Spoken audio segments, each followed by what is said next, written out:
উৎকেন্দ্রিকতার সাহায্যে আমরা কণিক চিনব। কিসের সাহায্যে? উৎকেন্দ্রিকতা। তাহলে উৎকেন্দ্রিকতার সাহায্যে, ঠিক আছে। তো উৎকেন্দ্রিকতার সাহায্যে কণিক চিনব। তাহলে উৎকেন্দ্রিকতাকে কি দ্বারা প্রকাশ করা হয় তোমরা অবশ্যই জানো, ই দ্বারা প্রকাশ করা হয়। উৎকেন্দ্রিকতাকে প্রকাশ করা হয় ছোট হাতের ই দ্বারা। এখন দেখো, যদি ই এর মান 1 পাই, ঠিক আছে, তাহলে সেটার নাম কি হবে? যদি ই এর মান 0 পাই, তাহলে সেটার নাম কি হবে? এবং যদি এর মানটা 0 থেকে বড় এবং 1 থেকে ছোট হয়, তাহলে সেটা কি হবে? যদি এর মানটা কি হয়? 1 থেকে বড় হয়। কি বললাম? যদি এর মান 1 থেকে বড় হয়, তাহলে সেটাকে কি বলে, তাই না? আমরা এই 4টা জিনিস শিখবো। দেখো, প্রথম 4টা জিনিসের মধ্যে যেটা বললাম যে ই ইকুয়াল টু যদি 1 হয়, সেটা আমরা পরে যাই। আগে দেখো, ই ইকুয়াল টু যদি 0 হয়, ই ইকুয়াল টু 0 মানে দেখো এটা কেমন? শূন্য, গোলাকৃতি নাকি? গোল কেমন হয়? বৃত্ত। তাহলে এটা হচ্ছে আমাদের বৃত্ত। এটা হচ্ছে আমাদের বৃত্ত বা সার্কেল, ঠিক আছে। যদি ই এর মান 1 হয়, তাহলে সেটা হচ্ছে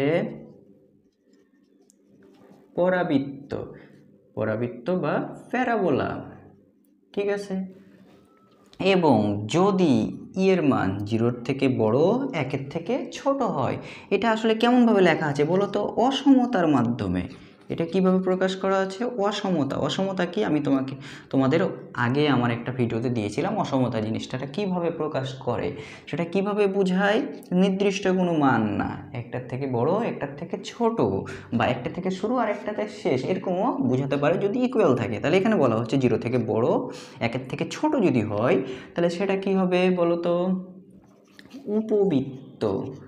এটা হচ্ছে উপবৃত্ত বা ইলিপস, ঠিক আছে। আর যদি কি হয় বলো তো? 1 থেকে বড় হয়ে যায়, এর মানটা মানে উৎকেন্দ্রিকতার মানটা কি হয়? যদি 1 থেকে বড় হয়, তাহলে সেটা হয়ে যায় আমাদের অধিবৃত্ত। তাহলে সেটা হচ্ছে আমাদের অধিবৃত্ত বা হাই প্যারাবোলা। High parabola.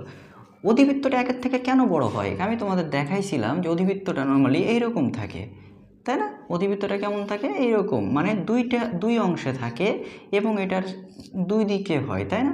যখন একদিকে থাকে তখন এটা 1-এর মধ্যে সীমাবদ্ধ থাকে, যখন দুই দিকে চলে যায় তখন অবশ্যই 1-এর থেকে বড় হয়ে যায়, কারণ এখানে একটা অংশ নয়, দুইটা অংশ আছে, এদিকে একটা অংশ, এদিকে একটা অংশ। তাহলে ই এর মান মানে উৎকেন্দ্রিকতার মান যদি 1-এর থেকে বড় হয়, তাহলে সেটা অধিবৃত্ত। তাহলে তোমরা এমসিকিউ তোমাদের আসতে পারে কিভাবে?